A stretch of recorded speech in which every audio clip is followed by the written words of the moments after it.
Okay, and we are recording. So, we are still in the town of Tenalborough.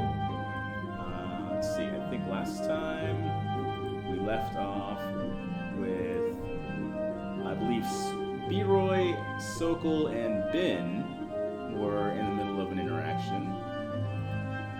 Let's see, I think you guys were kind of in a bit of a heated discussion as you guys were kind of catching up on what had transpired in the forest with the bandits.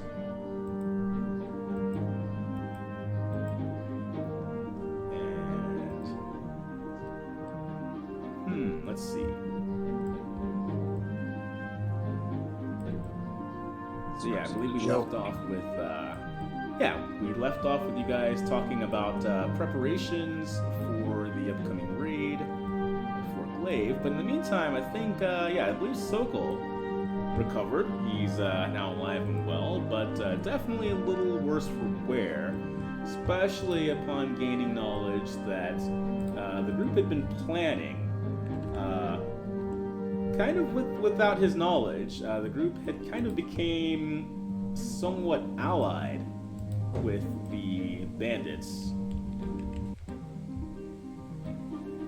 And as you guys were having that argument, I believe Caramil rushed to the scene. And that was where we left off.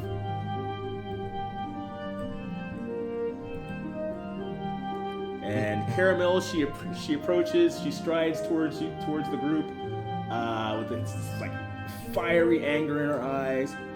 Which one of you scum-sucking earthworms did it, huh? Which one of you stole my Grave Reaver ring?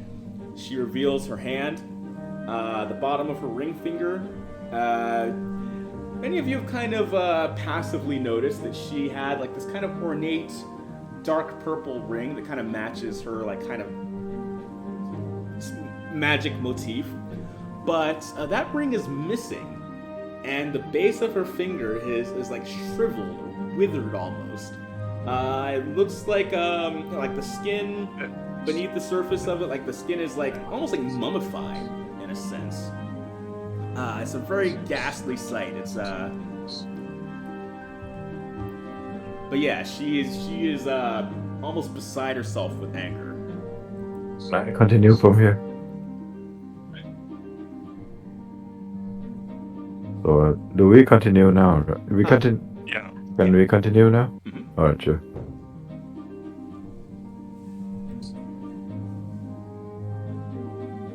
Was it you? Yeah. She says as she points at Beroy. You're the one always disappearing off on your own, making decisions for everybody. Perhaps you thought it was funny to make yourself the head of this little operation, huh? What have you got to say for yourself, mister? No. I might have taken the lead a bit, but I've never stolen anything from you. I never steal anything from anyone.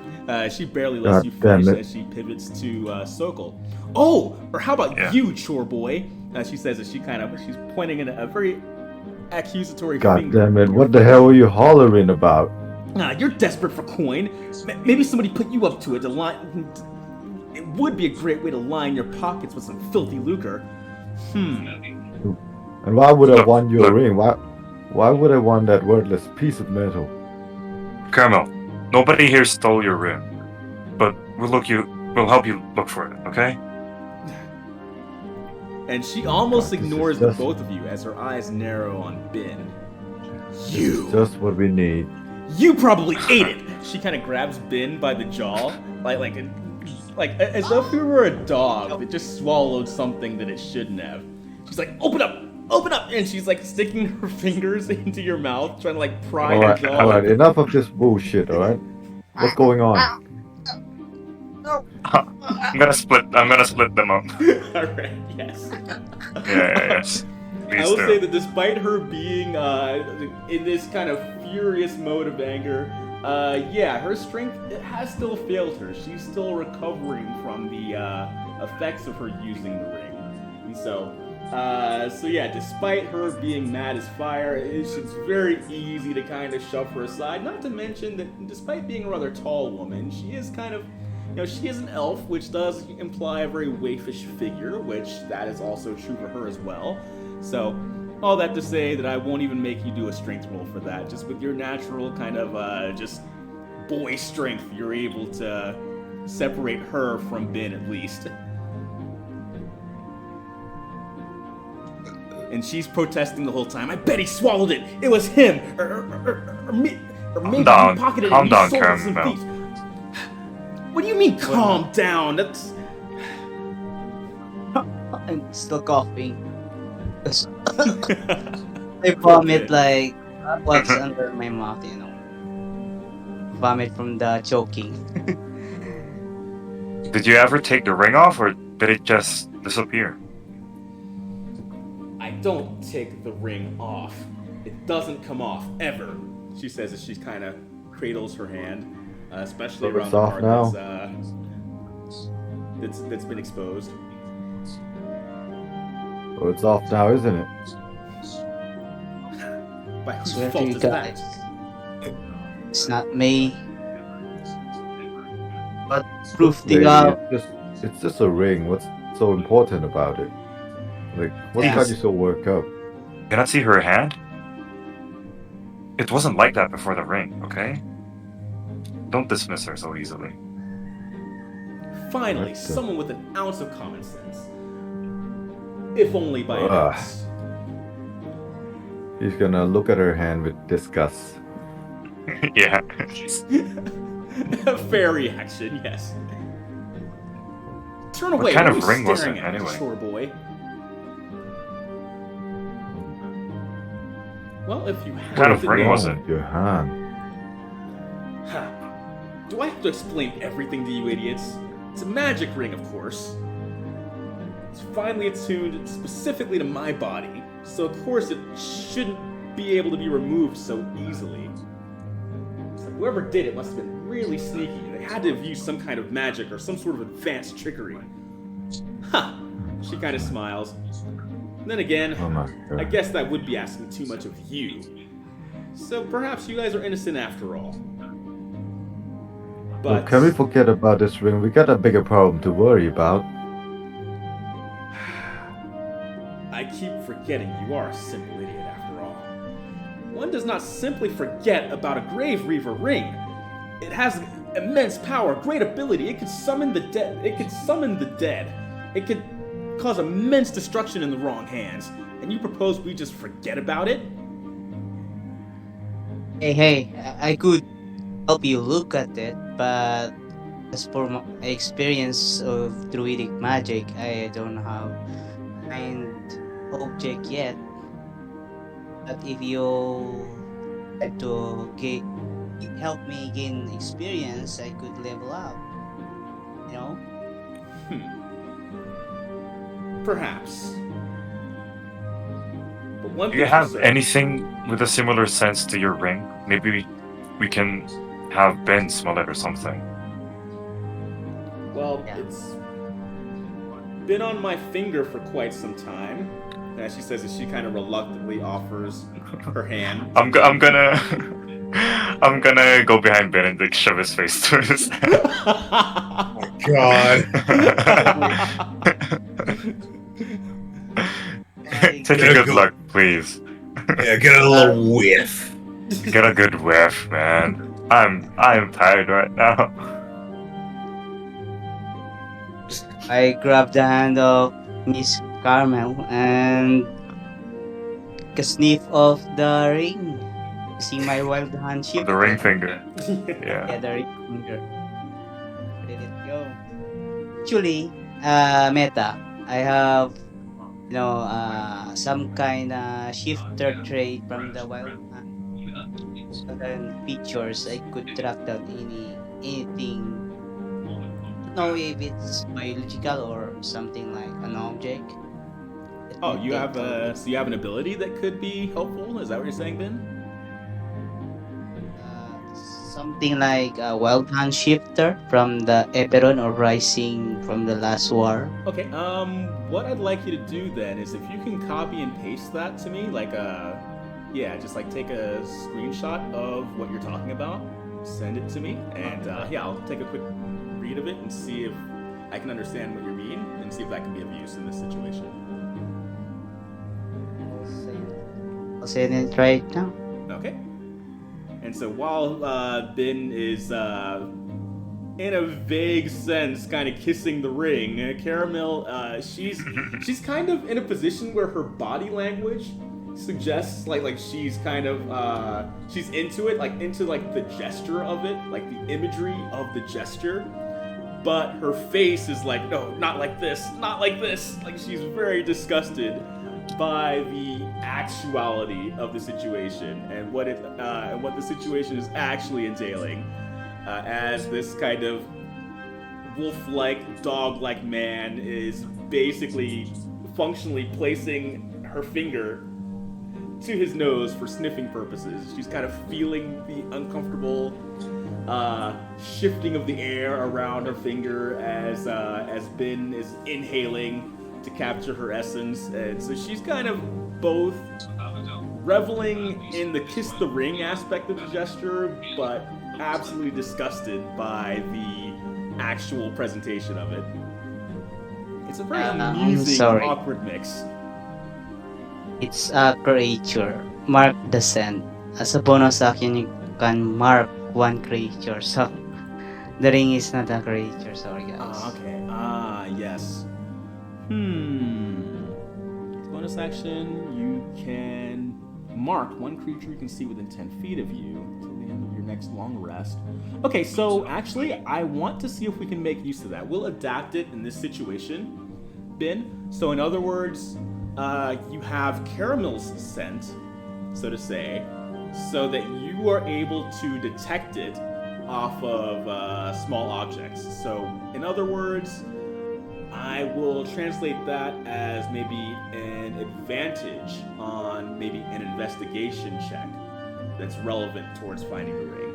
So yeah, so in a way, we kind of flipped it in a sense, but yes, I will allow that to work. Rolling for investigation.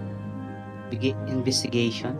Yes, so basically it won't apply directly to the ring, but how we'll work with investigation is it will be useful in finding and interpreting clues towards finding the ring. So you can't say, okay, I'm going to use my investigation to find the ring. You might say, oh, I want to use my investigation to see if these footprints are related to the ring, or, things like that. So objects that are kind of around it, or clues that you might want to, investigate. I got 16. Okay. Okay, so in other words, how are we going to apply that 16? What is something that you're specifically trying to look into? Yeah, he's gonna use his passive perception, which is 15. Looking and the crack or something ring could fit on. Well, in this case, your passive perception is more like catching things out of the corner of your eye. So, like, that's, again, just things you might notice as you're walking by. But this is more like an active investigation. You're actually making a point of being proactive in searching. So for that, I'd have you roll for it. So in that case, passive perception, that's that. You can ignore that because that doesn't exactly apply in the situation.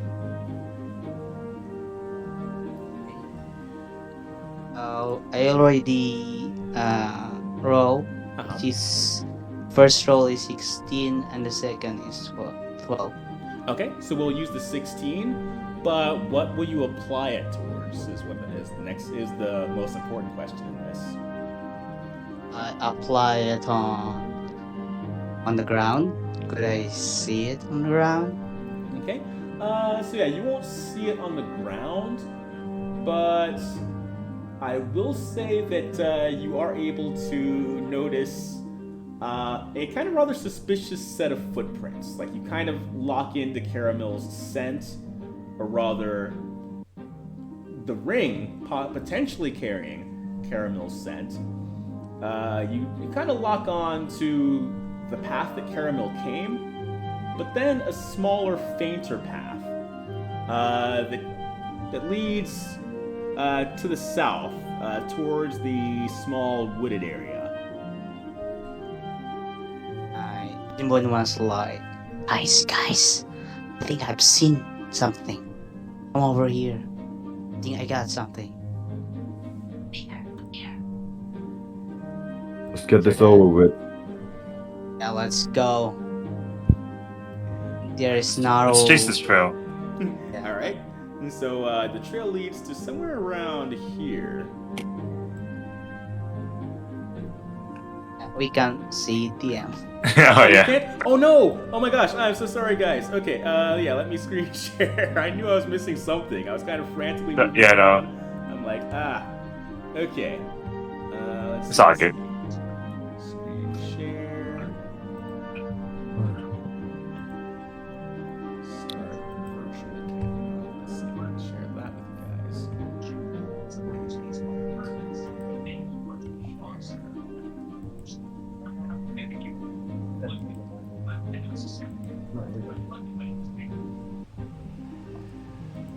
All right. Let's see. Oh. Okay. Okay. I'm not sure if I got this set up correctly. That might be why there's a problem.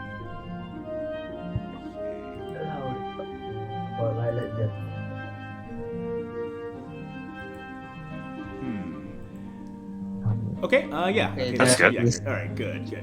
All right. So, yes. So you see this. So Ben, you're able to detect a faint trail. Let's see. You're able to detect the obvious trail that leads back to the tavern. But as you kind of take a moment to keenly focus, you're able to sense a smaller, fainter trail leading to this wooded area over here. Now, Pinwin was like, I think I've seen a small trail pointing at the forest section of this. Come over. Let's go. Alright, so Spin Ben approach. takes off in that direction. All the while, Caramil is kind of confused, like, what the heck? What's going on? Get back here, hey! But it's too late. Ben kind of locks onto the scent, and he kind of goes for it. Right. Let's just hope wherever that guy is. Let's just hope he's right. Yeah. This is all we need. We take Caramel with us too. Okay. So I think as Caramil is We like drag her along. Yeah, I was about to say that's kind of what I imagine. It's like she's in the middle of a rant. B-Roy just kind of grabs her free hand and just kind of pulls her along. Hey, you're coming with us. Come on, let's go find your ring. Get this crap over with. Alright, so after a short while, you guys end up in kind of like a quiet wooded area. You're able to see like a few benches where people might kind of just sit and relax. So it's almost like a park, but there's also like a statue in the area. It seems like it's like a shrine of some sort. What kind of statue is it? It seems like it's a statue of a person. Make a history check. Okay, actually, yeah, you have some options here. You can either make a history check to see if you might be able to identify the person directly. You can make a charisma check to see if you're able to attract the attention of a local nearby who might be able to explain the story of the statue. Or, let's see, I think those are your main two options. And of Right, course, the- anything else that comes to mind. History check first. Alright. Yeah. Let's try the worst option first before asking a local. Exploration. Exploration. I don't know who that guy is. คุณทำได้ดีได้ไง You guys can check too, Sokol. If you wanna maybe know something, maybe you've heard something from the locals since you are like you grew up here or something. I'm assuming. I don't know. Don't bet on it. I've Yeah. never set foot here in my life. Oh. You're I also got a 7. new to this And I town. got a 17. Okay. So what could he recall Alright. about that Oh, yeah, statue in Well, particular? Sokol, is kind of familiar with these types of statues. Like, it's not. I think in his travels he might have seen a few that are similar. It's very common for towns like this to have statues of either significant mayors, or you do recognize that this is in kind of a small barony. So there's a baron who controls this region. And this is likely a statue dedicated to, if not the current baron, then perhaps one in the town's recent history. Perhaps the person who was the baron when this town was first erected, or maybe in an important part in the town's history. You're not sure, but you're able to kind of make out where the stone is kind of weathered. You're able to kind of feel the name Doldor Esaolith. And to you, that sounds like a dwarven name. นี่กีตาร์มันจะมากเกินไปแล้วนะ Probably some big shot who runs the place. Ben, I don't know. If I had to guess, this guy runs the place. And Yeah. let's see. Okay, yeah, I will see if does anyone else want to do anything as far as a history check or a charisma check or. How Bin Von was like using his passive perception if he see a hidden door or hidden shiny thing or something like that. Okay. That's Let's lever see. or something. What is What was it? Ben's passive perception? Bin Von's passive perception was like 15. 15? Okay, well, with a 15, I will say that you don't see anything quite like that, like no secret doors or anything like that, but you do see a lot of people actually kind of walking by, some kind of paying their respects, some just kind of enjoying this kind of park-like area. But you do see what often tends to happen is that as people notice you, they tend to look away, especially if they have small children. But a lot of times you notice that children seem to stare, not out of the same fear as their parents, but almost out of a curiosity. And one little girl, she seems like she's about maybe 7 or 8 years old. Her mother is pulling her along, but she can't seem to stop looking at you. But she has this kind of like curious sparkle in her eyes. And eventually she actually breaks free from her mom's hold, and she actually runs up to you. Hi! She says, as her mom kind of rushes behind her. But then she sees that you're kind of, your demeanor doesn't quite match the fear that she has of your presence. So the mom is kind of cautious as to avoid making an awkward scene or perhaps agitating you to the violence that she fears. But you see, so basically, Ben, you see in front of you this really curious child who's rather excited to meet you and a cautious parent in the distance. Yeah. What do you do? Quick question. Yeah. The goblin. Where's the goblin? Can I ask where? Oh, that's he's a good been? question. Yes. Actually, Ben, I will leave that to you. Where is the goblin? Is the goblin with you, or did you leave him somewhere close by? Goblin was like on my backpack, so something like didn't see him because he tagged along. Okay, And there's on my backpack, so I didn't know. Right, so the goblin you're saying is tagging along with you? Yeah, riding on my backpack. Okay, didn't right. know. And so, as you kind of turn around, the girl sees this goblin in your backpack. But I will say that the goblin is, much as you visually described before, this goblin is perhaps in my mind, I think of the goblin as a teenager or a goblin equivalent. He's got like a blonde bowl cut. He's got a very kind of an annoyed expression, but like a very blankly annoyed expression. Like he's like a very deadpan expression is what I'm trying to describe. So yeah, he's like this goblin is kind of hanging out of his backpack, kind of staring at this kid with a very deadpan like, what do you want, kid? Like a very Sokol-esque expression, I'll say. So if you know. So I will say that does kind of scare the girl away, like from you a little bit. But now the child is about equal distance between you and her mother. So she's backed away, not necessarily from you, but from the goblin, who's kind of intimidated her a bit.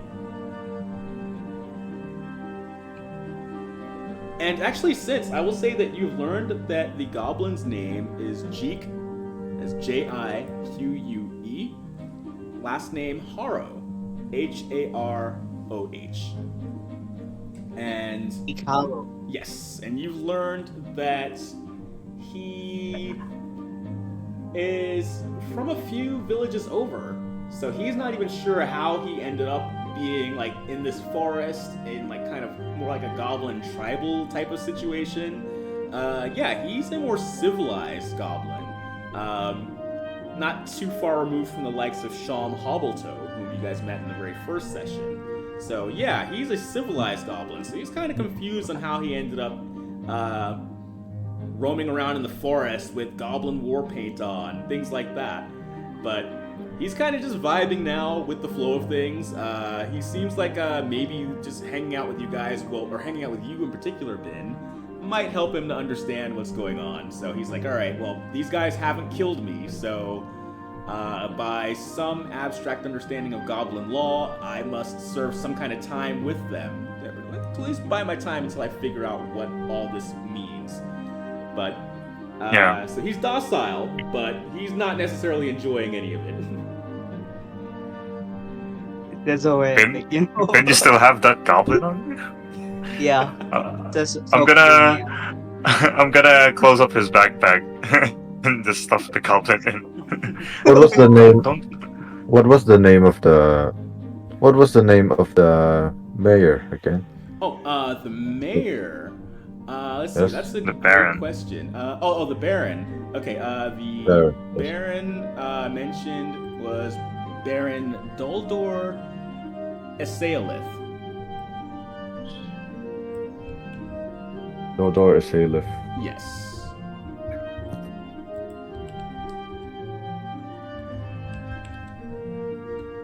So he was perhaps the past, maybe current Baron of this region. How old is the statue? Judging by appearance. Let's see. Well, you would say that it's a bit weathered, so it might be quite old.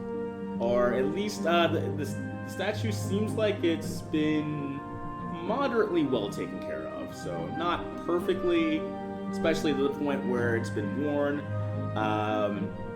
You would say there's like a bit of like a... Not a lot, but there is like a small, like a thin layer of like kind of green moss, like a patchy, thin layer of green moss kind of growing over the statue. So, not perfectly well preserved, but better than nothing.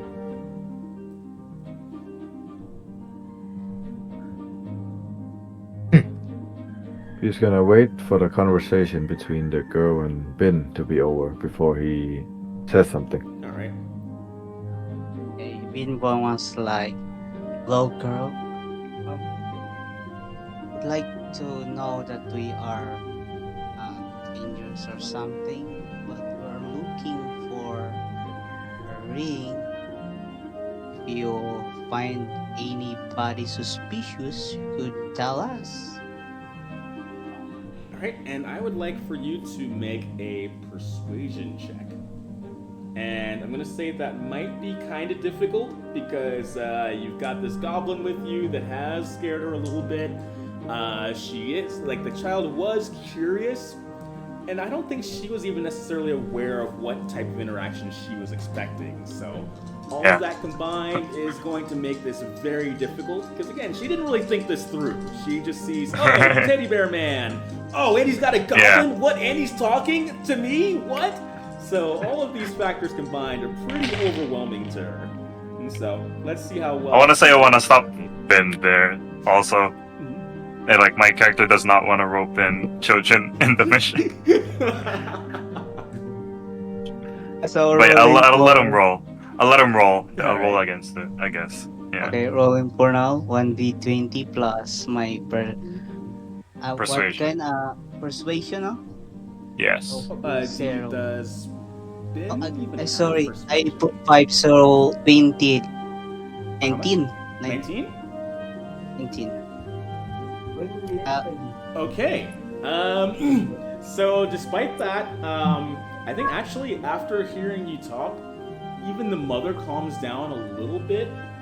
She approaches her daughter and kind of embraces the child, kind of holds her close, and she kind of says in a slightly stressed, slightly worried voice, "What do you want?" Especially as it doesn't come with a lot of fear, it comes a bit with apprehension. She realizes that you're not dangerous, or at least tentatively, she can kind of consider you non-dangerous, non-threatening. But she definitely considers you guys a strange lot, so that Yeah. much is certain. But she's We're looking- she's able to kind of relax a little bit, like not sensing any particularly violent vibes from you guys. Yeah. We're looking for something, lady. Where are our manners? So let me introduce myself. My name is Binvon, and this is my friends, and this beautiful lady here, Caramel, lost her ring. Caramel kind of rolls her eyes at that, at the compliment. So sorry for my rough appearance. I don't mean to frighten you, but we're looking for a ring of Caramel. If you could point us someone so suspicious or something like that, it would be a great help. Any speech from my companions? Would you like to help me?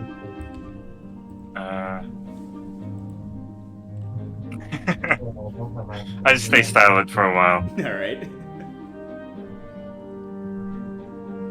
The woman says, "My name is Rendra, and this is my daughter Julie. We're from here. We don't know of any ring that might be missing. I'm sorry, we can't be of any help. Are you connected to the bandits in any way?" And she kind of hugs her child closer to her when she asks that. Obviously a bit afraid of any reprimand that might come from insinuating that you guys might be in league with the bandits. Oh my. No. What did they do? What did those guys do? I'm just gonna say, I want to say no, just for the sake of a civil interaction. We're not related to the bandits at all. We're just here traveling and looking for a lost or stolen ring. He's going to have a really uneasy look on his face. His jaw would be set, Yeah. and he's going to avert his gaze. All right. And so,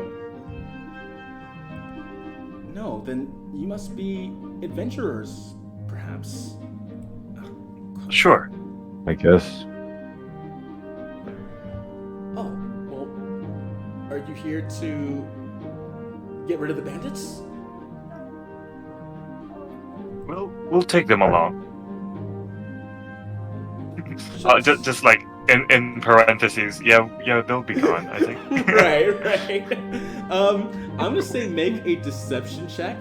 Mostly Okay. because she kind of looks around. She just sees the four of you, or technically five if you count the goblin in Ben's backpack. But she's not convinced that this is a sufficient force for taking down the bandits. And not to Yeah. mention your loose interpretation of that. Yeah. I rolled a 6. Okay. So Uh-oh. she's definitely not feeling all that confident in us like ever. Correct. What's the name of the governing faction of the area again? Let's see. So the governing faction is Rodolis. Rodolis. Many people here are not quite fond of that. So if anything, Rodolis has kind of subjugated the country of Tolmec, which is where you guys are. So, are there some kind of a fascist-esque faction or something? Yes, in a way. It's kind of fascist, but in a way, there are a lot of people who agree with it, as in, like, yeah, things might be a little tough under Rodolis' rule, but it's kind of one of those things where there is a certain degree of stability that can't be denied. But there's a trade-off of freedom and security that some people in towns are satisfied with, others are not. It's either that or anarchy, I guess. Something like that, right? Yeah, and then the bandits are one of the driving forces against them. That we allied with. Correct. Yeah, the bandits are very anti-Rodolis, but that kind of comes with its good and bad. Yeah. So, yeah.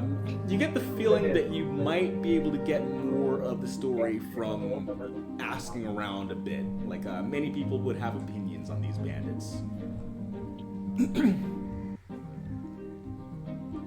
Lady, if you don't mind, what do you call those guys?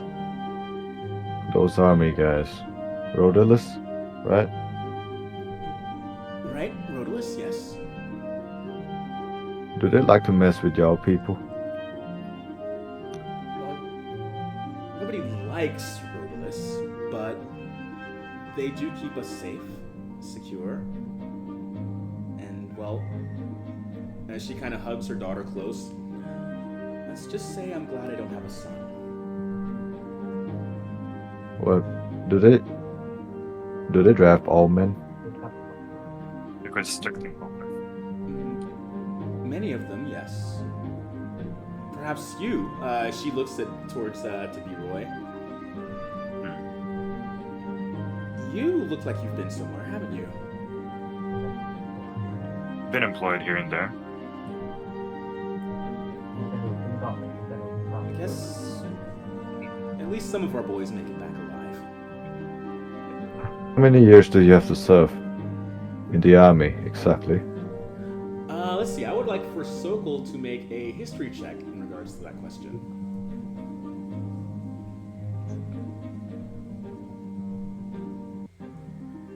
Four years not counting time of war in real life. That would be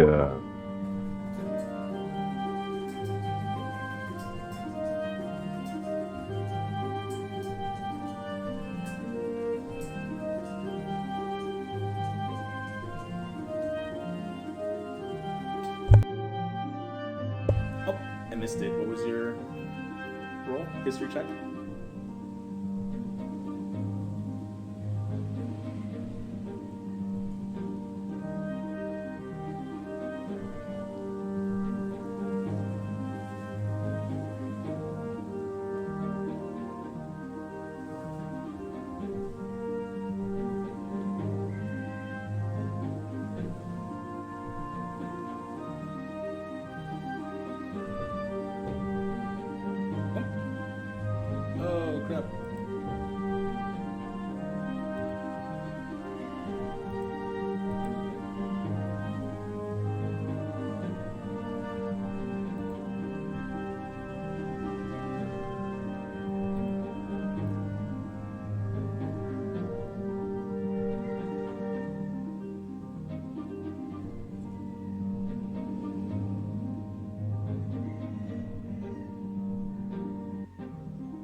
we left off with Sokol. We needed you to do a history check on Yep, the I did. enlistment of. Oh, go ahead. I did, and I got a 10. 10. Okay. Yes. So yeah, you kind of know about as much as the average person, and which is about as much as Rodolis wants you to know. And so they say that it's a simple 4-year term that everyone is required to give their 4 years to Rodolis.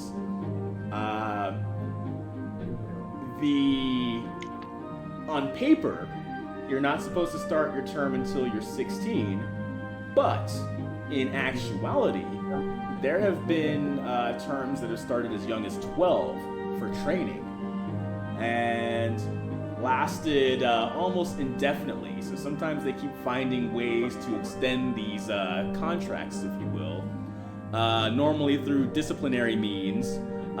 So let's say if you if you disobey a commander, that's an automatic 2 years added to your time, things like that. And so they say 4 years, but it normally ends up being much, much longer. And of course, that's not including travel time. So sometimes traveling overseas, they might consider that not a part of your time. So they kind of find ways to nickel and dime you out of that 4 years. So it's 4 years with a very heavy load-bearing asterisk. So he's going to say to the woman. So I'm guessing most, if not all, of the men here have served their time. Well, many have, and many have not returned. For various reasons, I would understand. กูอยากแก่ For instance, It's a เอาไปกินได้ไหมเอาไปกินได้ไหม she kind of gets really silent, really uncomfortable. ไม่สกิน If you'd like, you can make an insight check to get where she's going with that.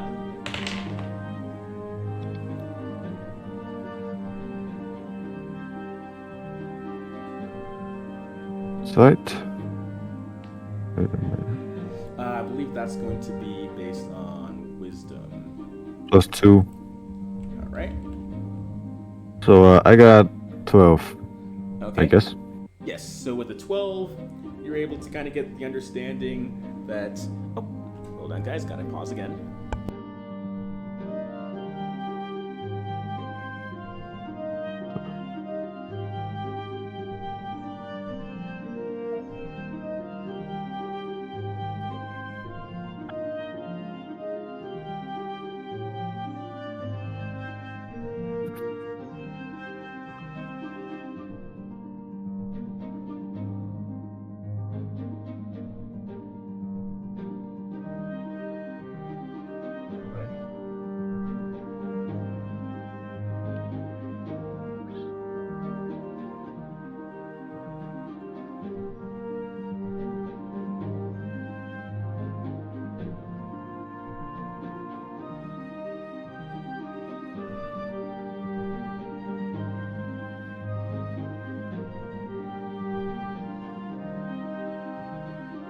Yeah.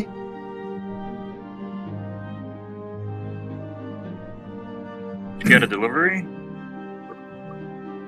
I mean, probably monkey bro. He gets hangry. That's just how he is. Okay, anyway, I'm back. So, alright. So with your insight check, you're able to kind of get the understanding that basically how this sort of thing works is that, that Rendra has very likely seen people go and not come back. She might even be referring to family tragedy along those lines. It's a tough deal, isn't it?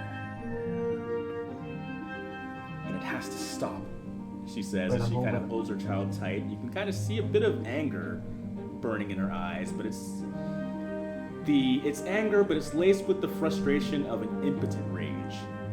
And she doesn't know where to put it, and she knows there's nothing she's going to change it.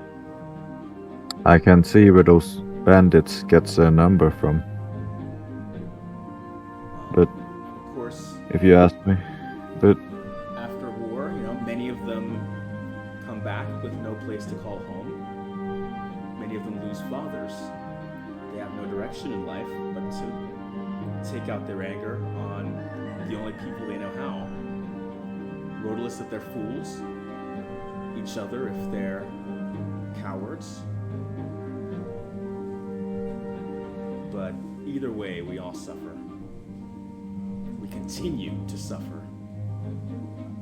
it's a sucky situation all around, isn't it?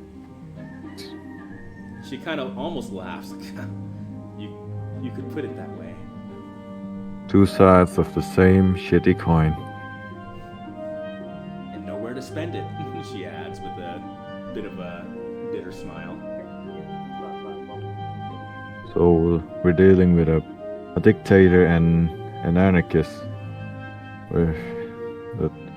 That's one more reason for me to book it out of here, but I just can't leave my mom. I got a mama at home.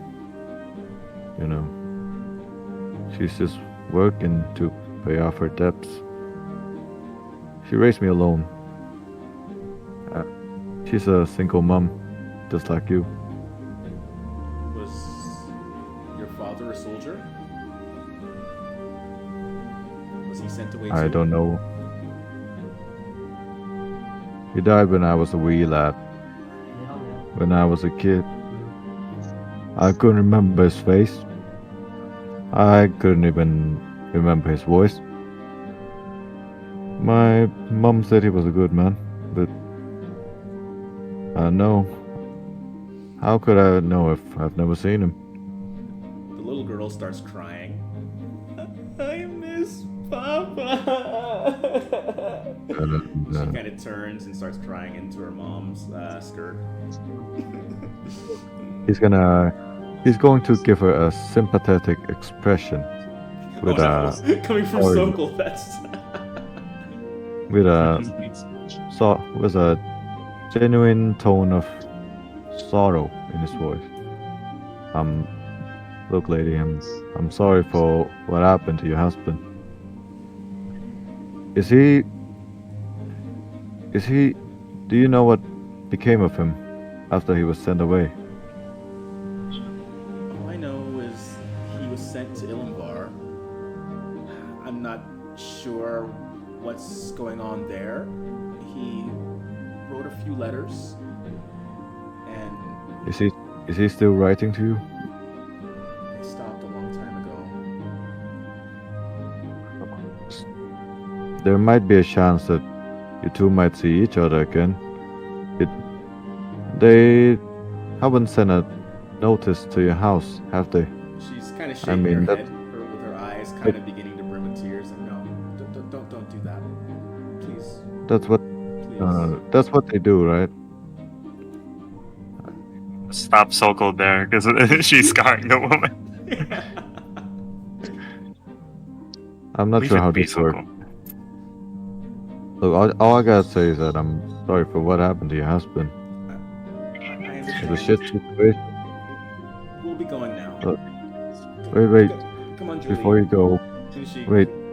Please, before you go, please, if you can do us a favor, try to look for a ring. What do you say it looked like, Caramel? Tell it to her.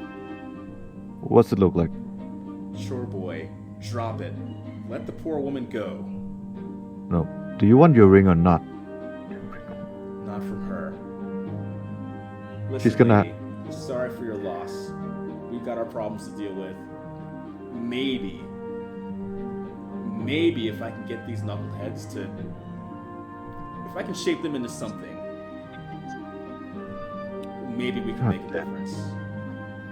I know it won't do your husband any good, but maybe your daughter, maybe her husband, her son someday, won't have to face the same thing. Yeah. And she offers a smile, but it comes across almost as awkward as any smile that Sokol could deliver. But she tries. Mo, we need all the help we could get. Yeah, but not from them, okay? Don't She's just just pull going to- anyone from her. No, I'm not pulling anyone into trouble. I just need information. If she sees the ring, all I ask of her is for her to tell us. I'm not asking her to go retrieve it herself. While you guys are bickering, they walk away, but the little girl does turn, and she kind of lets out a sorrowful bye to Ben. Bye. Bye. See you next time. I'm gonna ask Ben if there's any more traces of the scent he smelled from Caramel. I don't know. It depends on the Okay, well, I Yeah. will say, Ben, you are still able to sense that the ring was here at some point. You're not really sure if it's still here, but it was certainly here. Does it still lead to a trail, Ben? Is there any more tracks we can follow? I think it's been here, but yeah, though it still have a trail, right? Maybe you can roll for it. Yeah. And again, you still have rolling for advantage because you're still within the time limit of the ability. investigation, right? Yes.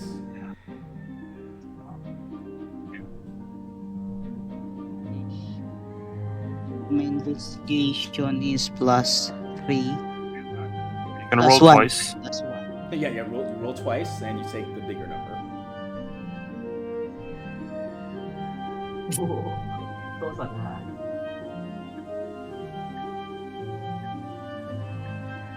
Okay, 15 and 12.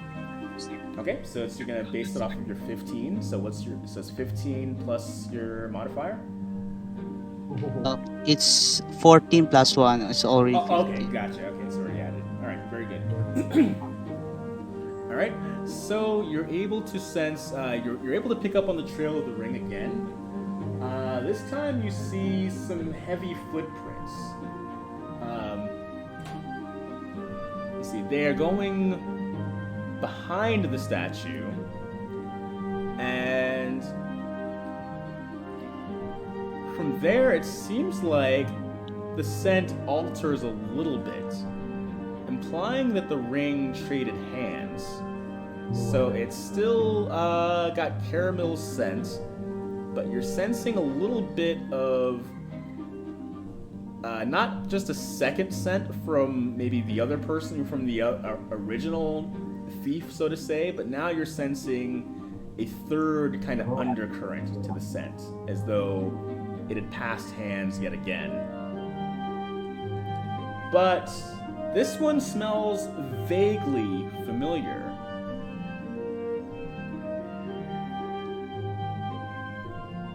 I think I sense something. It is very vaguely similar. Familiar, you know. But it could be. Let's follow its trail. Find out. Come on, guys. Let's go. Yeah, let's get moving. Go instead. All right. Sharp. And with that, the scent takes you back to Drobin's. Interesting. So as you follow the scent, you actually end up going back towards the blacksmith. โอ้ย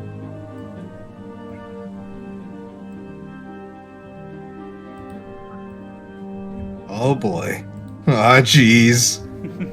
Jeez, It's the he's too blacksmith. freaky. He loves his job a little too much. Loves his job too much. Keeps giving me the eye.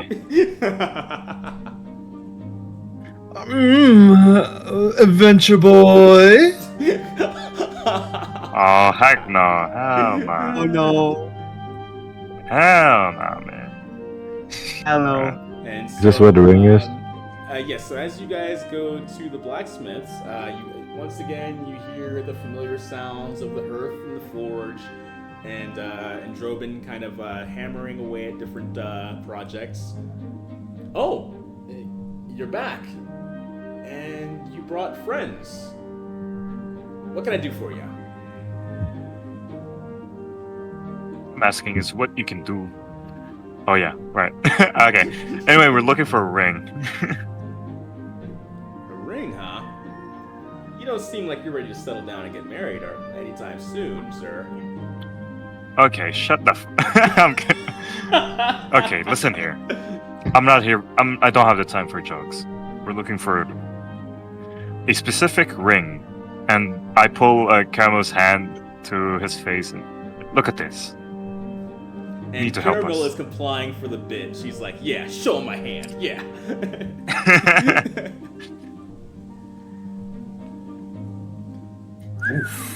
Drobin kind of lets out a whistle as he kind of stares at it, at the withered portion of Caramel's hand. หัวแตกเลยคือ Wow, what's a pretty lady doing with such an ugly hand? I'm sorry. I meant to say. Can you describe? She wouldn't this stop. ring? And, Get the lady Okay, here. buddy. Caramel proceeds to describe the ring, and Drobin says, I had a customer not that long ago come by offering something like that for some good coin. It gave me the willies. I knew better than to take that. Shit. What did the guy look like? วิ่งลงมาดู Well, let's see. He's going to do an inside check to see if Robin is actually being truthful or not. Okay, yeah, go for it. So cool. 11, that's 12. That would be 13. Okay, and yes, you do get the impression that yeah, Drobin would definitely refuse something like that, but you can't. I think you're able to trust a layer of logic and reasoning as to why he would do that, but you do read that he's kind of an eccentric person, so that there might be a deeper meaning behind him simply refusing an exotic object, but maybe he's aware that it's a magical object to some extent or another. Any idea where the guy went? Look, we need to get this lady her ring. She wouldn't stop whining about it. Oh, quiet, you! If you knew the value of that ring, and then she looks at Drobin. If you knew the value of that ring, then again, that ring's probably worth more than everything in this stupid store. And Drobin kind of raises an eyebrow, as though to suggest not everything. But he kind of lets her go off. But then he does address B-Roy's original question. Let's see. He was a blonde-haired guy. Let's see. Not as old as you, he says, pointing at Caramel, but she takes offense. And not as old as Understandable. you, he says, pointing at Sokol. But it's possible he might be misinterpreting Sokol's age. So take that with a grain of salt. What? Alright. What are you implying? Well, I'm sorry, sir. It just looks like you could use a good night's sleep. Perhaps? He's just going to shake his head. Look, mister. We just gotta know where the guy went.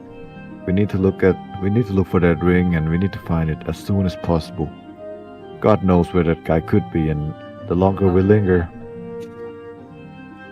the likelier the chance of the ring going missing. Alright, well, he did try to hide his identity. He was wearing a cowl, but Okay. I did see a little bit of blonde hair hanging beneath it. So Blondie. hair- yeah, That's one. I think so. He did seem to be rather pale. ตอนนั้นทำไมเมื่อกี้มันถึง So White you're looking guy. for a blonde, pale guy. Pale with a hood. ไม่ได้ Yes. เปิดแบบไม่ผมไม่ได้มอง Okay. So, I don't know. Perhaps this is between you and me, but perhaps he's one of those cult of womb guys. Or maybe he could be a part of the bandits that have been scoping this place out for a while. And by this place, I mean all of Tenalborough. But, I don't know. I'm just an old blacksmith speculating. And, speaking of which, Mr. B-Roy, I've got something for you. What is it? He disappears for a while, and then he comes back with this kind of rusty, old, beat-up sword. He's like, don't let the looks of it fool you. He kind of hands you like this kind of dull blade. It seems strong, but it's kind of discolored in a strange way that kind of reminds you of like bed sores or bruises. It's a rather ugly-looking blade. If you don't mind, I'd like you to swing this around a bit. See how it takes to you. I'll take the sword. All right. So you take But the sword. I won't be. Okay. I won't be doing any demonstration right here. We have a mission in mind right now, but I will be back. So I want to take the party outside and look for the ring first. All right. But I hurriedly say I will be back to the smithy. I'll be back. As you I'll be back. grab the sword, Come with me if you want to live. you kind of feel something. You kind of feel like there's like a sentient connection.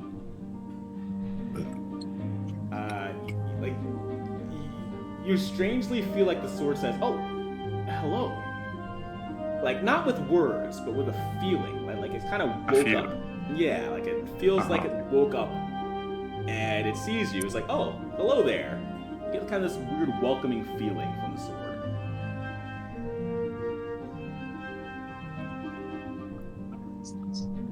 And as you leave, he says, "Its name is Archimedes, by the way. It should serve you well." Got it. Okay, let's go. Yeah. No time. Something? Have to hurry. Chop chop.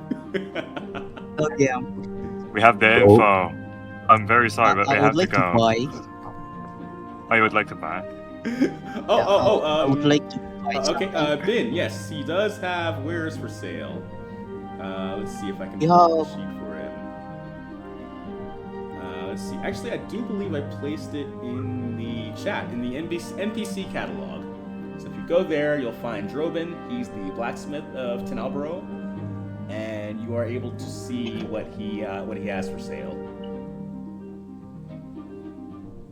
He offers caltrops, a set of 20 of them for 1 gold. 1 gold coin gives you a set of 20 of them. Where again? Let's see. I'm On kind the- of go to NPC catalog. It's under campaign log. Here, I'm gonna resend it. You can just look at the gaming chat. Yeah. So while you're doing that, Okay. I'll explain what's in it. So he's got caltrops, he's got crowbars, he's got shovels, and he also does repair services. And that's especially important if you have a shield. Can't Get find up. it.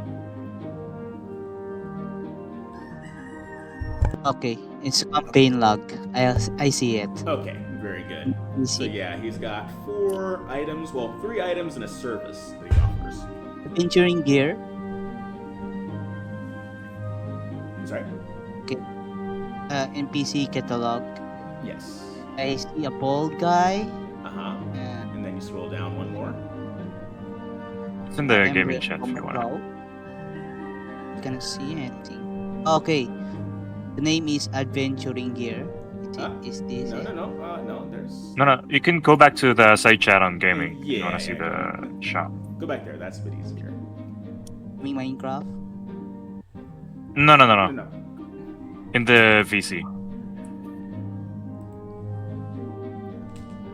Voice chat.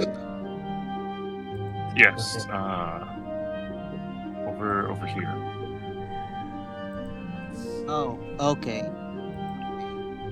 I would like to buy other workers too, if you have one. Like to buy what now? Leader workers tool.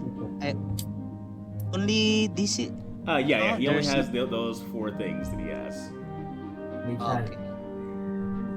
As a druid, มึงหลอกคนมึง my character Pinbom thinks เซฟแบบทุกคนคือเซฟ he's gonna buy something like defense, เพื่อนเลย outros. What he Okay.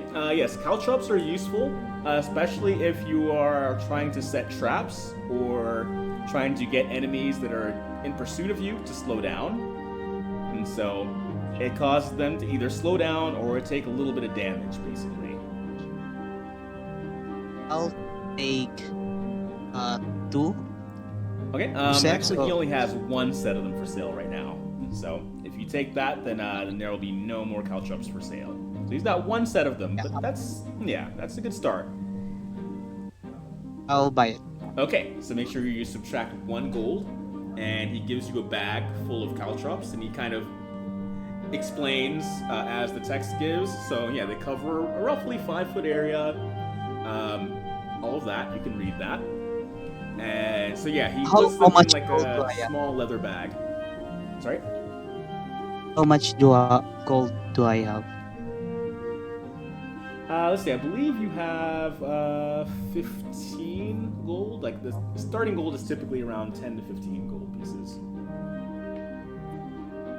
Okay, it's 9 and gold remaining. Okay, All right. go.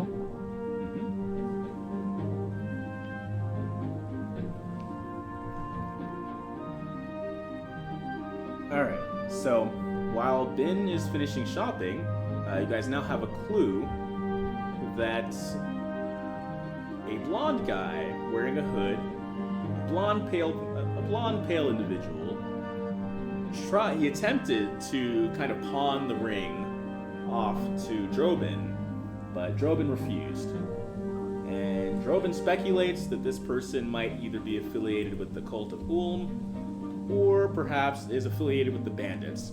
He's unsure. He's kind of just going off the fact that this person made a strong point of concealing their identity. So that was kind of his main tell in suggesting some sort of shady affiliation with this character. I'm gonna go look I'm around. gonna. Okay, but I will say to the group, I don't think it's the Uthvi bandits. Besides, none of them have anything magical to even take the ring from Caramil. So, more or less, it's probably those cult guys that he was talking about. If we're fast, we might be able to catch him. Look, what do you say we split up? Spread around, look for him. If anyone sees anything, let us know. Yeah, Good. Alright, let's go. Looks like Let's she's split up, trying gang. to protest. So that's it? You guys are gonna just go off on some wild goose chase? All you know is it's a blonde, pale guy, and that's it?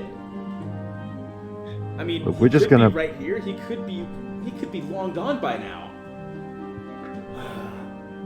What other choices do we have? Let's just start by sweeping this place over, this town over.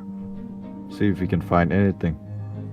If Fine. we don't, we'll just look for clues and see where that guy could be. All right. I'm trusting you. Let's call this another test, shall we? She kind of gives a smug, but obviously very frustrated grin. Sarcastic. Yeah, that's the word I was looking God, bro, hell no. for. do I know where Houston is? The Let's see. I think, he mentioned to you at some point talking to the mayor, negotiating, Yeah. returning the stolen goods. So, you might, he might still be, somewhere in that vicinity. I would like to find Houston, but yeah. So since we're gonna split up, All right. Let's see. so he might be. Yeah, you believe he might be here. So B-Roy is going to head towards the mayor's manor, see if he can get in contact with Houston. Ben, Sokol, what are your plans? Right, so he's going to. How big is this town actually? Let's see, that's a good question. I'd say it's maybe like a small to maybe medium-sized town. And so I think between all of you kind of dividing and conquering, I think that would be a viable strategy to cover the grounds of the town. Would he be able to cover the ground by himself in a matter of under 30 minutes? Maybe not the entirety of the town. I think that might be enough to cover one spot really well, two spaces moderately well. He's going to stick to the densely populated spot. Okay. Right, he's going to try and stick to the densely populated spot while trying not to make himself stick out too much, so the thief wouldn't be aware of what he's doing. All right. He's so going to this try will to be- blend in the very crowd, good. actually. This might be more like the town square, or the town center, Yep. where you Yeah, he's going to stick to the town square and he's going to try to blend in with the crowd and perhaps to. Is there a tavern, right? Yes. So the main, I guess, one of like the kind of tavern on the outskirts of town is here, where you guys have been lodging. But you're What sure about to that find- building? Yeah, you're sure to find various kind of other taverns as well. What throughout is the city. what's this big L-shaped building right here? Let's see. This one right here. Yep. Okay.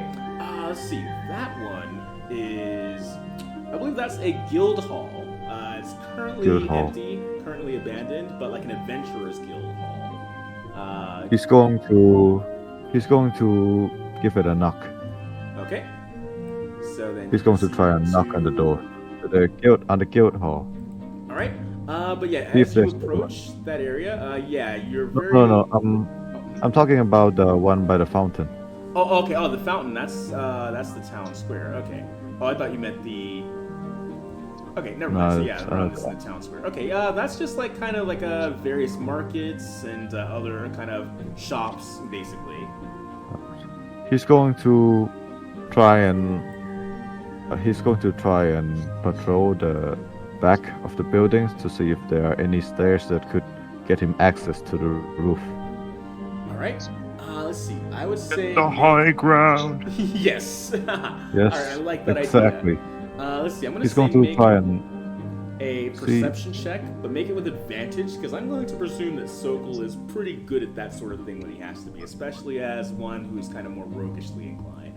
So yeah, you can make that roll with advantage. perception. All right, I'm glad that was an advantage. So that would be 14. Okay, yeah, with a 14, you are easily able to find, and you're kind of able to separate yourself from the crowd in a smooth enough manner to where you're able to find a few kind of stairs and access ways, and some kind of a few spots where you might have to do like a little bit of parkour to climb your way out, climb your way to your desired point. So He's just going to try and make his way up to the secluded rooftop. all right, and so I'll say make either an athletics check or a dexterity check, whichever one is Sokol is more comfortable with, to see how well he's able to get up to a good vantage point.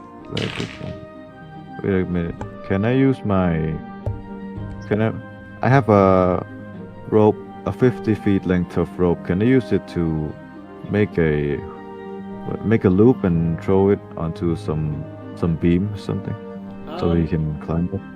Okay, yes. Yeah. So he's just going to use the rope to aid him. All right.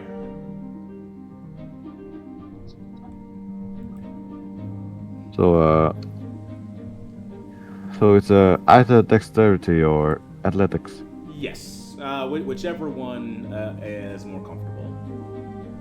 Okay.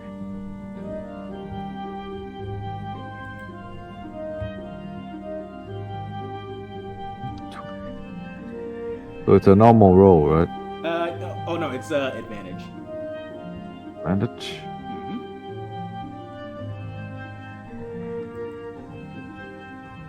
Mhm. Plus 3, that will be 13 Okay. for the so dexterity. yeah, with a 13, I would say your rope isn't quite as sure, but you are able to. I will say that. How long is your rope? 50 feet. Okay, so I'm gonna say that it snaps at a point where you do lose 5 feet of rope. So now it's a 45-foot rope. But despite that sacrifice, despite that casualty, you are God able damn it. to kind of make your way up to your desired point. The rope kind of gives. You feel the rope kind of giving because it hasn't been tested in a while, but you're still able to maneuver right as you want to before it kind of before it gives. So I wouldn't even say it snaps, but it is frayed to the point where perhaps someone like Drobin might be able to repair it. You don't necessarily have to take it to him, but his services could potentially recover that missing 5-foot rope. So he's gonna come up and he's going to untie the knot that he secured to the beam. He's gonna put the rope back in his backpack, and he's going to lay low in a secluded spot, away from the public eye. Alright. So he's going to act like he's up here to get some sun, so as to not attract any suspicion as to what he might be doing up here. And He's just going to try and lay down, looking relaxed, but at the same time he's going to keep an eye out for the crowd and seek out any individual that might fit the description. Alright. And so while you're doing that, what is your passive perception? Passive perception. It's passive. It's a +2. Okay, it's gonna be okay. So that should make it around 12, perhaps. And speaking of sunbathing, out of the corner of your eye, you see a fairly attractive woman who might have actually had that exact idea. She's sunbathing on the roof. She sees you, and then she kind of gives you a really flirty smile. But then she kind of quickly redirects, kind of acts, plays it cool, like she didn't see you. He's going to try to return an amicable smile without coming off as too awkward. And does she fit the description? Let's see. First, I want you to make a charisma check. So it's going to be D20 plus your charisma stat to see how well you pull off this smile. 17 plus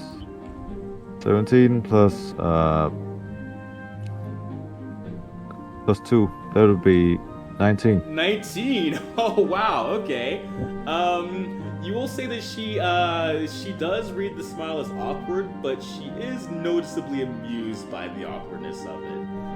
As like her smile does widen, like almost into a laugh, as she kind of coolly returns to minding her own business. Let's see. And as for your question of her matching the description, no, she does not. Her hair is black, kind of long and straight, and she stares at you with these kind of green, starry-looking eyes. So yeah, she does seem to be. She kind of gives off a bit of like a manic pixie dream girl kind of vibe. And yeah, she happens to have like kind of olive brown tan skin, so she tends to do this sort of thing on the regular. And yes, it does happen to be within the summer months. I believe we are in August, or at least the world equivalent of that. And so, yeah, she just seems to be someone who's just kind of just chill, minding her own business. And you happen to be copying her more like, at least in her mind. So he's just going to appreciate the sight for a little bit, and he's gonna go back to his objective. All right. as for me, Yes. Take it uh, away, Ben. yeah, but I don't know when we'll be back and what place to come back on. What time? Did they say something or where do we meet after investigation? Yeah. I don't think you guys agreed on a They, rendezvous they, point to meet up they after just all fled. this. They just fled or something. So I talked to Caramel and I at it. I'll interrogate the goblin, try to kill Fuse and Honey, brainwash him to joining our ranks. Oh, right, yes. So yeah, now would be a good time to question Jeek. Alright, you little pipsqueak, what do you know? And Caramel's like, her hand is like in a tight fist, like she's threatening to strangle this poor goblin kid. And he kind of says something in Goblin at first. Do either of you? Well, I'm not sure if Caramel understands Goblin, but does Ben happen to understand Goblin? Wait, I'll look it up. Internet. My character is Goblin Maker. Goblin Speaker.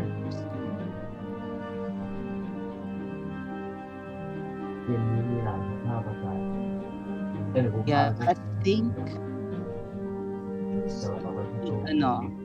what good speaking, no? Okay. I think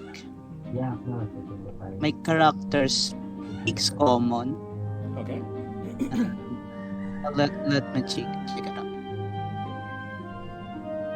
Species. Origin language. Yes. You can.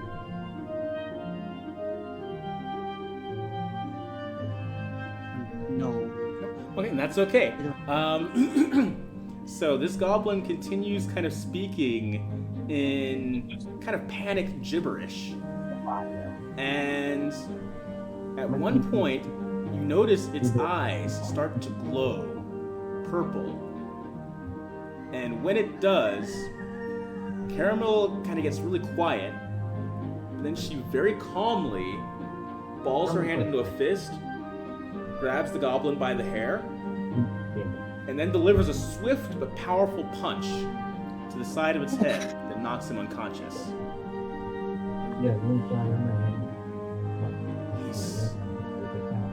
He's a spy. I'll help the goblin. I take pity on the goblin, so I'll intervene to them. Speaking. But yeah, Caramel has knocked him unconscious, and she even tells you as such. He'll survive. I just needed to close his eyes and his ears. You have to. What's that for? We're being watched. I'm gonna need you to get rid of your friend. I'm gonna need you to get rid of your friend. If you want him to live, No. I don't care. Dump him in the river, throw him aside, but he can't stay with us. Oh, look at him, he's cute. The little guy. Not you to He's just a kidding little- on small things. This little guy. He's just a little guy, right? Use persuasion.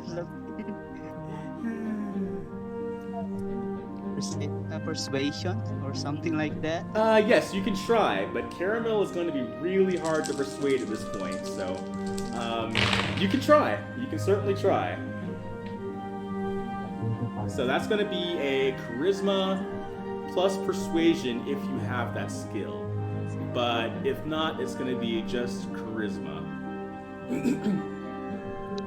It got 0 charisma, so I'll roll 14. You rolled at 14? Okay. You Oh, see... Alright, so Caramel kind of calms down, well, reluctantly. She's she you can tell she still totally disagrees with this.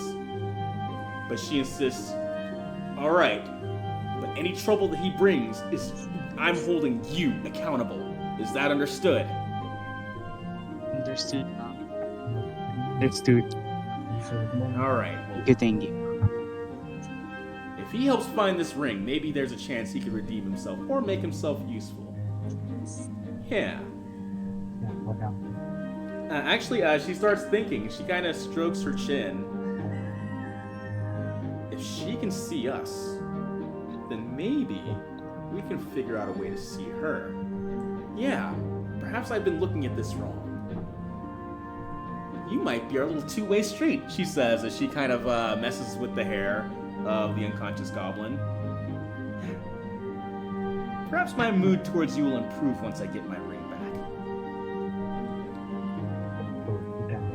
And my turn. Alright, and so now we'll shift to B-Roy. B-Roy, I will say that you're on your way towards the mayor's mansion. And in fact, as you're almost there, you actually do run across Houston on his way out.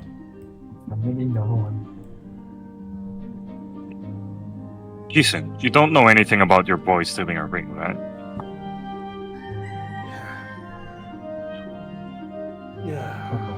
He kind of pinches the bridge of his nose and lets out a deep sigh.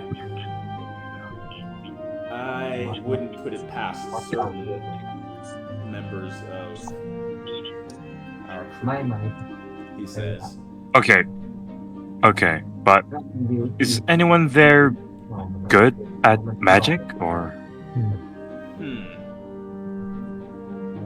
I wouldn't know for sure. No one's shown any signs of capability of casting any spells or any magic of any sort. That doesn't mean, he kind of holds up a finger as he kind of adds an addendum to that statement. That doesn't mean it's impossible. It just means they're very careful. I mean, after all, we wouldn't want to get the registry of magic on our hides. That's the last thing we would want. Okay. Their agents are very powerful, and it's the sort of trouble we tend to stay away from. Do you know anyone in your group that has pale skin and blonde hair? He kind of curses under his breath in Orcish. Uh-huh. That damn rat Renville. Did he stoop so low as to steal from one of your members? I don't know, but I have to check. I hope to the gods that is not the case. But I am in the same accord as you. We must investigate this matter.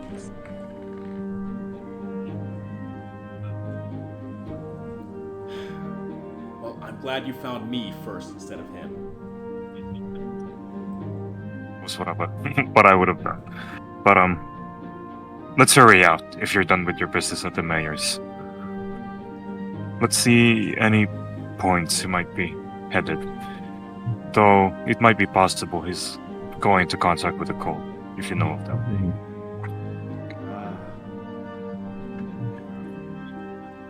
Cult, you say? I've heard whispers of various cults and gods among my men. Didn't think there was much stock to be taken in them, but this does change things. And perhaps this isn't the best time, but interesting weapon you have there. I don't remember you having that in our last encounter. Yeah, don't worry about it. As I hold the sword close to my hilt. It's still... And you feel the sword respond a little bit, maybe like a humming or some sort of a signal of it kind of expecting something from you. No. I just keep it on my hilt and dismissed my my thoughts about it. We have bigger fish to fry. Or something. All right, and Houston agrees. Come, Mr. B-Roy, he says as he kind of places his hand on your shoulder. We have much to discuss.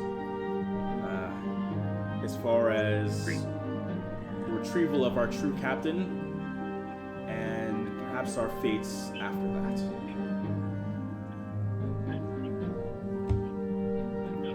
As for me, I am quite thirsty. I could use a drink. To the tavern?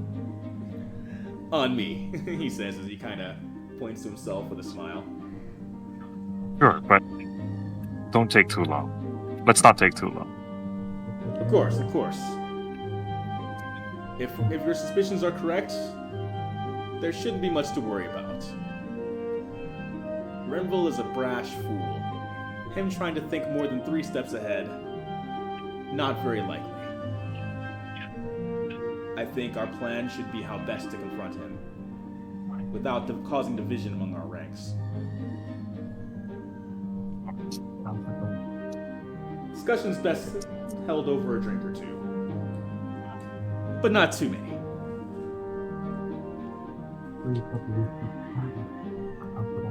Alright, and with that, let's see.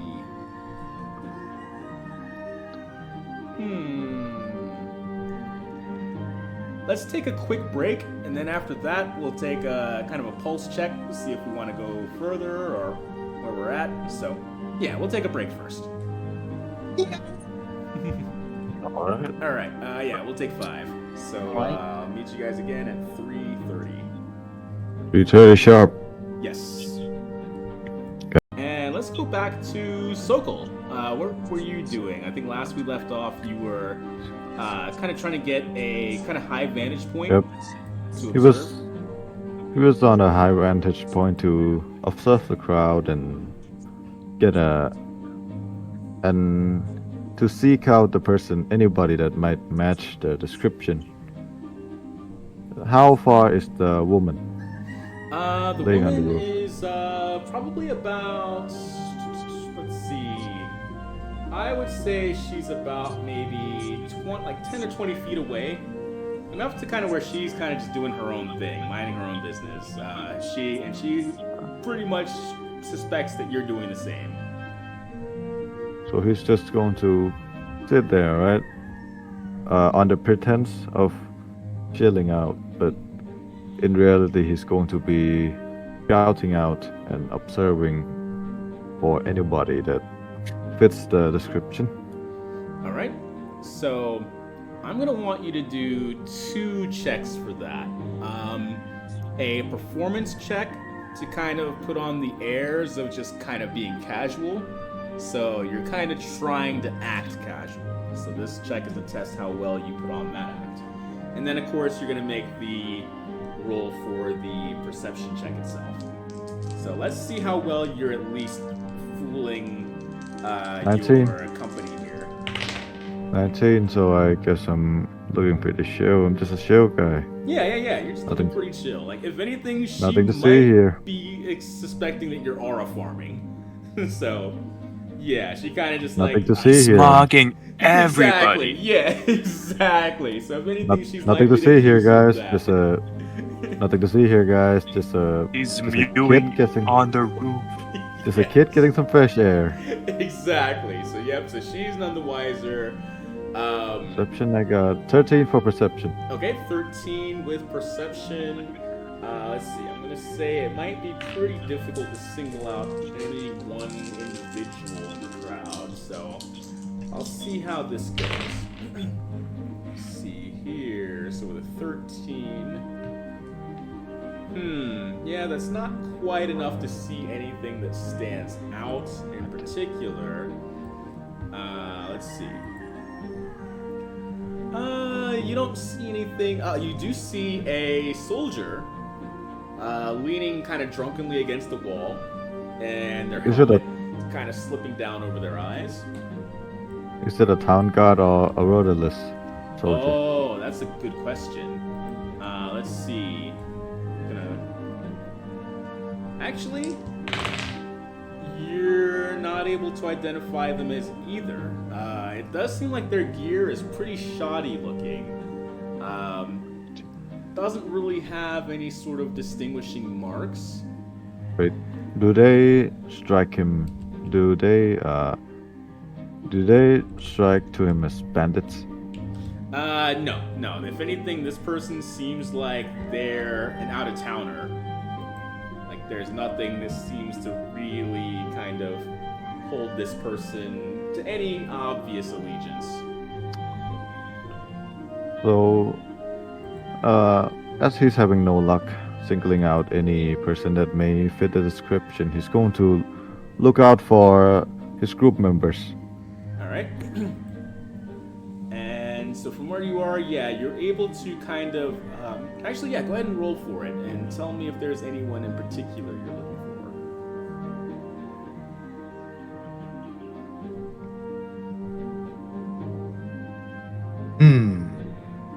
Big donk. 8. That would be an 8. Okay, yeah, with an 8, you do see a rather strange character. Let's see, I'm gonna need a bit of help in describing this character. Ramon, what does Sokol see? He sees a man in a floral pattern jacket, but the fabric is very foreign to them. In fact, it's probably not from this world. Probably a place that they've never heard of. He's I can't think of the hair color. It's either, depending on the light, it's either black or white. Yeah, it's one of those weird coloring schemes. And he looks very tired. He has a strange looking sword. And he's just wandering around. He has no idea. He's probably lost. Probably very hungry. Very strange man. Yes, and despite how strange this man appears, people don't really he doesn't seem to be drawing a lot of attention. It's almost strange how no one really seems to be focusing on him as opposed to their regular routines. To quote the line from Hardcore Henry, that's gotta be that's gotta be the weirdest jacket I've ever seen. They didn't. I don't want to say it. I don't want to say what the line actually is, but it's from Hardcore Henry. I remember that movie. I'll have to check. It's one of those movies that I haven't seen, but I know it's on my list. Probably like on a very, very old version of my movie list. That's the first person one, right? Yes. Yeah. I believe it was I keep thinking Jason Statham, but am I correct in that assumption, or am I thinking? Okay, because I know Hardcore Henry was a first-person movie, but in my mind, I sometimes confuse it with Crank because it just seems like the type of movie that Jason Statham would be in. So, yeah. I know the two are different, but they do have a lot of overlap in my mind. Quote the line from the movie. I sent it in the open chat. All right. So that's what he's gonna say. Alrighty. Understandable, sir. Have a nice day. So yeah, he's gonna take his attention off that guy, and he's gonna try shifting his gaze somewhere else. He's going to scan the forest behind him. He's going to scan the less densely populated areas and along the path. Okay, so as you do that, you're able to see a bickering couple. You're not quite able to make out what they're arguing about unless you make a really good perception check. Perception check.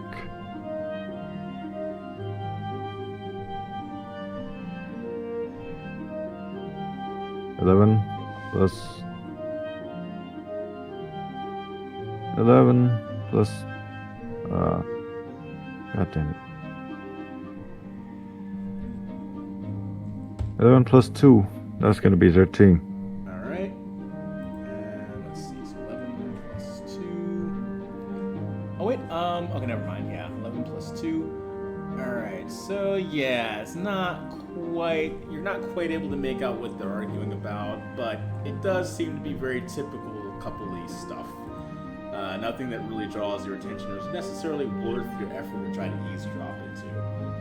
You're kind of able to get enough of the picture just by watching them. He's going to disregard them. He's just going to keep looking in that direction in general. Maybe toward the farmland. See if he can catch anything in his sight. So, who are you trying to impress? The girl asks. The girl who's been sunbathing next to you. He's going to look at the girl with a little bit of a startled look. Sorry, ma'am.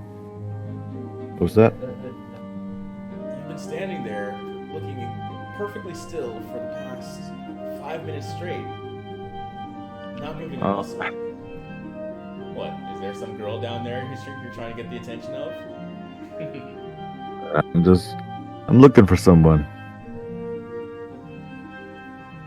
I can't find him, so I figured I gotta get up here and to catch a better whale, you know?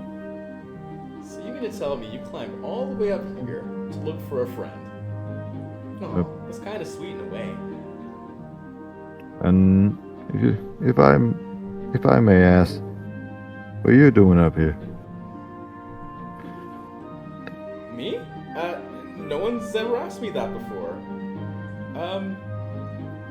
Well, I mean, I'm obviously just catching a bit of sun before sundown, and sometimes I like to come up here to think, or to relax. You come here often? What is this, a pickup line? I'm just asking you. Name's Renra. Renra Adaro. So yes, kill. That Adaro. I'm the mayor's daughter. But I don't like Mayor's making a big deal daughter. out of it. Nanny?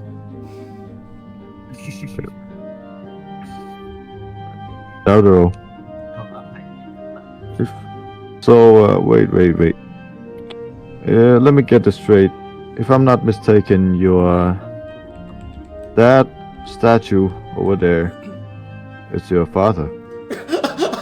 She kind of busts out laughing, like, no, that's, no, you mean me related to the Baron? No, Sorry. oh my gosh. Hello. That was my, okay, though, to be fair, that was my great-grandfather, so, I guess you're kind of right, but, no, definitely not my dad. Ugh.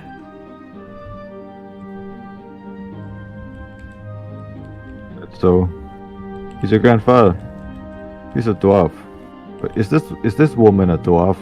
No, she's not a dwarf, but her great-grandfather was, yes. So somewhere down the line, enough humans got involved to kind of, shift the gene pool more in a human direction. So, what's the word around town? What's going on with this place? Well, I'm an out-of-towner. I came here a couple of days ago. Well, let's see. Word around town is that the Uthvi bandits are actually. I think my dad mentioned something with having a meeting soon with their leader, so I'm not sure if they're going to surrender, if they're going to turn themselves in, or maybe they might have reached some sort of agreement. But the bandits weren't always bad in a sense. I mean, they kind of tended to steal a lot from Rodolis, so I don't know. If they were turning against us, then maybe they had a reason. I don't know. They give you any trouble? Well, not me personally, but I mean the town in general. They give you all people any trouble? I wouldn't say trouble necessarily. I mean, well, she kind of whispers as though there were anyone nearby to listen. But well, I mean, this town has made it clear that they don't support Rodolis, and well, the last town that really did that was Eiknrst, and let's just say an example was made of that. So there is some anti-Rodolis sentiments, but most people prefer to keep their mouths shut. And where the Uthvi bandits come into play with that is, well, they give us something to root for, in a sense, without blatantly standing against Rodolis. So, I don't know. It's kind of hard to explain as she tries to explain the relationship between the town and the bandits and Rodolis. I'll basically break it down in saying that the town secretly supports the bandits, but they know they can't do it openly, because open support of the bandits is open support against Rodolis, and open support against Rodolis means the town could be destroyed or suffer serious consequences, as Eiknrst has done. So the bandits also kind of represent a safe outlet for their aggression. So it's like, sometimes people might declare that they hate the bandits, and you kind of use them as like their hate sink, so, or the scapegoat for their hatred of what's going on. So she kind of does go into a lot of detail explaining this complicated ecosystem of the bandits, Rodolis, the town, and how this strange love-hate relationship kind of works in a weird way, a weird part of the town's psychology in a way. I'm really sorry to hear about y'all's situation. I really am. I take it they drafted most of the men here, didn't they? Yeah, quite a lot of them. And I mean, my dad's even threatened to marry me off to one of their officials. But I don't know. I get the feeling he won't go that far. Bad situation all around. It's either you side with a dictator or you side with an anarchist. Well, if I had to choose, Team Anarchy all the way. What about you, mummy kid?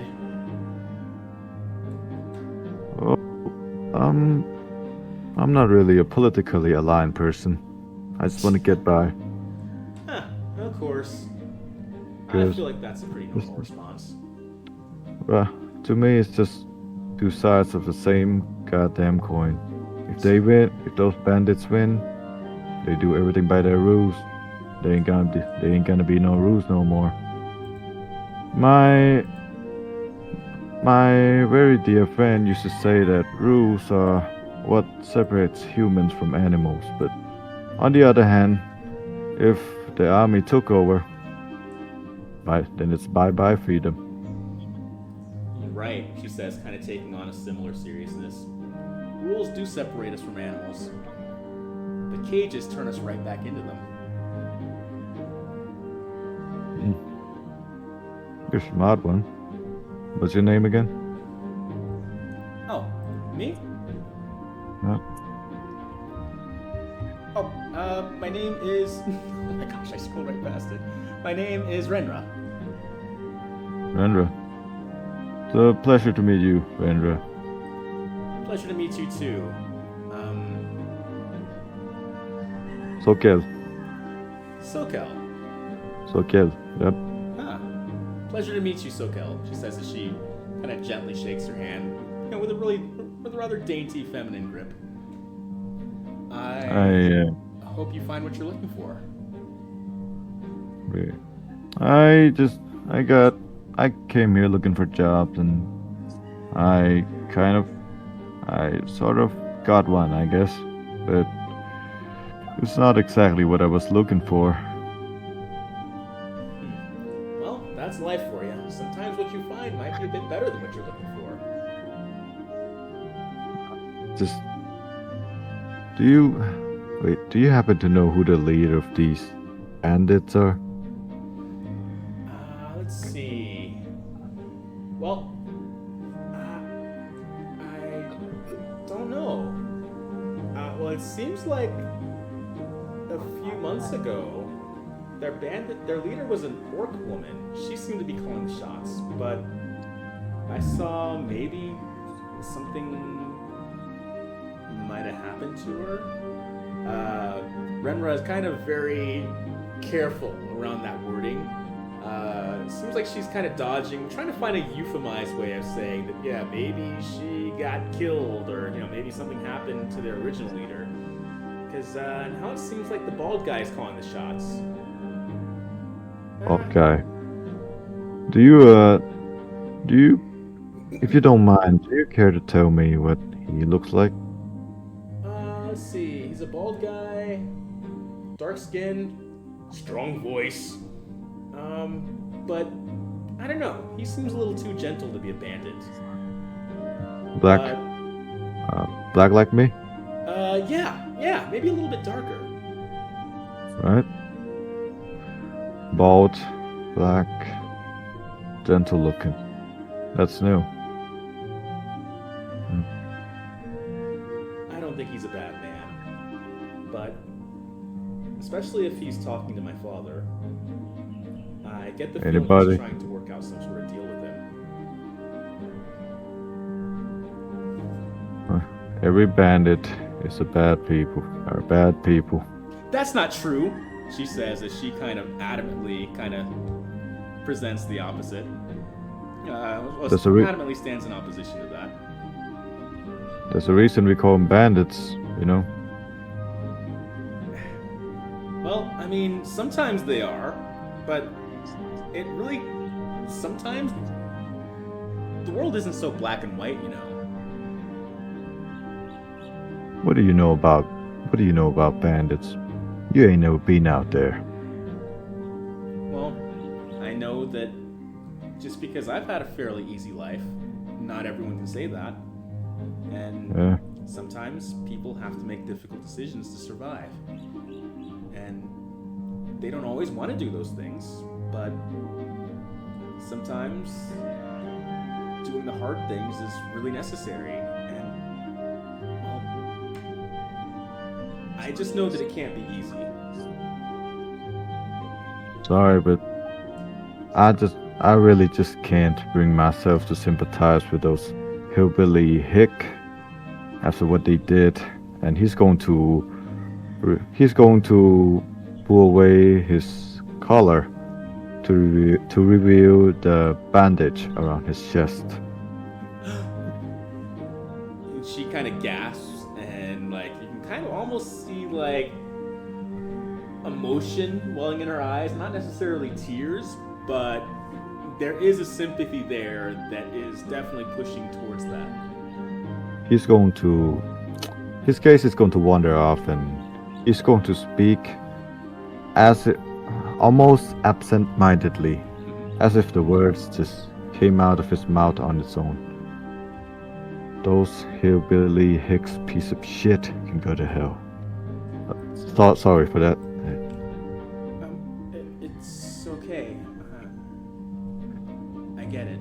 Sorry. She says with a bit of a nod as she as you get the feeling she really does understand that it's like, yeah, well, just like there are good people and bad people, that's true among anyone, even bandits. Sorry for that. Sorry for my language. A lot of things have been going on, and it's just tough to deal, you know. Hard stuff all around. Me and my crew, we got some matters to attend to, and it's really taking a toll on me. I understand. This woman Oh, thing. actually, we'll She's the cut boss. to let's cut to B-Roy real quick. Yeah. No. So, oh, beer, Ben. B-Roy pa rin. Oh, Ben. Get Ben. Get So, Ben. Okay, Ben. so Doing a cut to turn. Ben. All right, we'll cut to Yeah. Ben. All right. So yeah, we'll definitely come back to Sokol because that's a really good scene. But I was starting to realize that yeah, no, kind of left the other two hanging for a bit. All right, so let's see. Caramil has just rendered Jeek unconscious because she saw his eyes glowing purple and has said that that might mean he's a spy of some kind. But Ben, you have successfully persuaded her that getting rid of Jeek, violently or non-violently, might not necessarily be the answer. I'll then put the goblin on the backpack and speak with Armel. Okay. Armel, I think I got something, but it's quite a lot of work, you know. See, I got this map on my background as an archer. I thought you could use it to find your ring. All of the lost and stolen things is in the black market under the city. Or so I thought. Or I don't know how I have connection or something or whatnot. DM, actually as an urchin I have map. I already sent to you DM.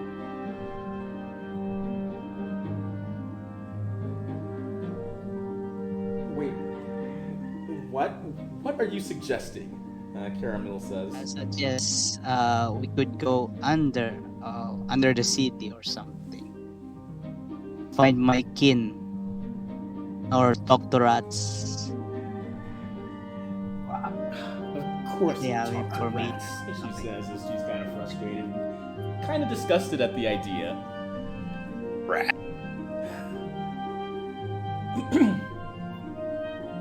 See, I am a druid after all. I talk to mice. I got a pet mouse to prove it. I mean, it's a chance if it would help your lost item. All right. So, Ben, are you suggesting that you wish to use your speak with animals in some way to reach out to any critters in the nearby area that might have any clues? Yes, as a ritual spell. Okay. All right.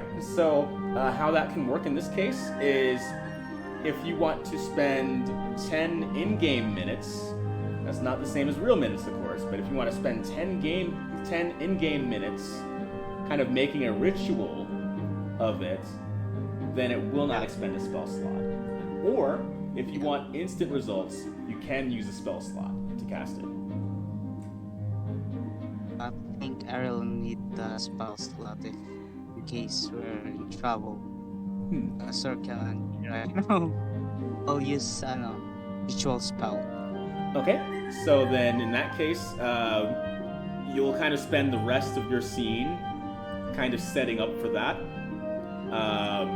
So think of it as in like perhaps you have to kind of enter like a special meditative state, like maybe using things like incense or like special seating positions and hand gestures. You know, you have to kind of make a whole scene ritual out of doing that.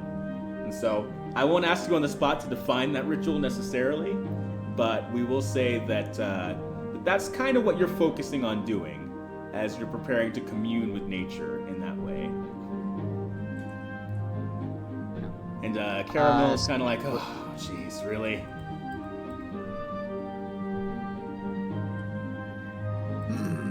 Yes, using as Binbon says, Azara Mentrion Sintos as a I get that verbal reference.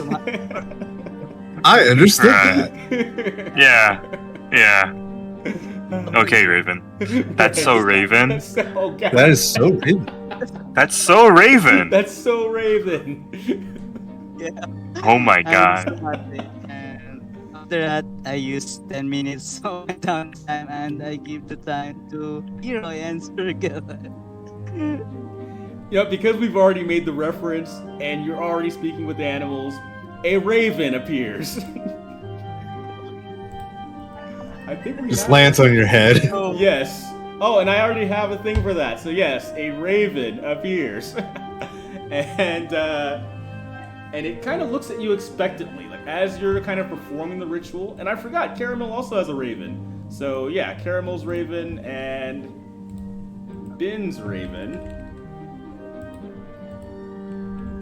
Boat goes binted. Alright, so we got Caramel's raven kind of materializes with like a poof of black smoke on her shoulders as the raven that you summon through your ability to speak with animals also appears, and the two ravens kind of begin talking or kind of chirping at each other.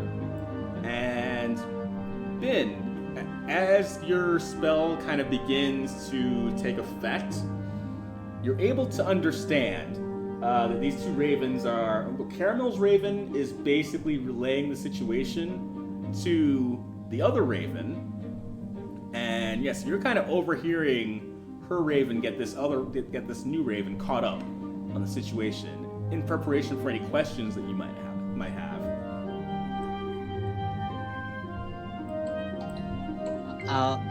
Ravens. This Pinball would like to ask if you are looking for a ring, Caramel's ring. If you find somebody suspicious, like describe individual, suspicious individual, is feel free to speak with us. So scout and tell us what you found. Alright, so the other raven kind of begins to kind of chirp in your general direction, but it's almost like, I'm going to define your speak with animals as working like, almost like when you're watching an interview in another language, then you hear another voice kind of translating it, and that voice doesn't necessarily match the voice of the person speaking. So it's kind of like that, like you're hearing like chirping, but then you're kind of hearing a bit of an overdub of that in language that you can actually understand. And so the raven is basically saying that it hasn't seen anyone of that description at this... Oh, actually no. The raven says that it saw a lot of people with black hoods, kind of matching what you were describing, or what Jobin has described.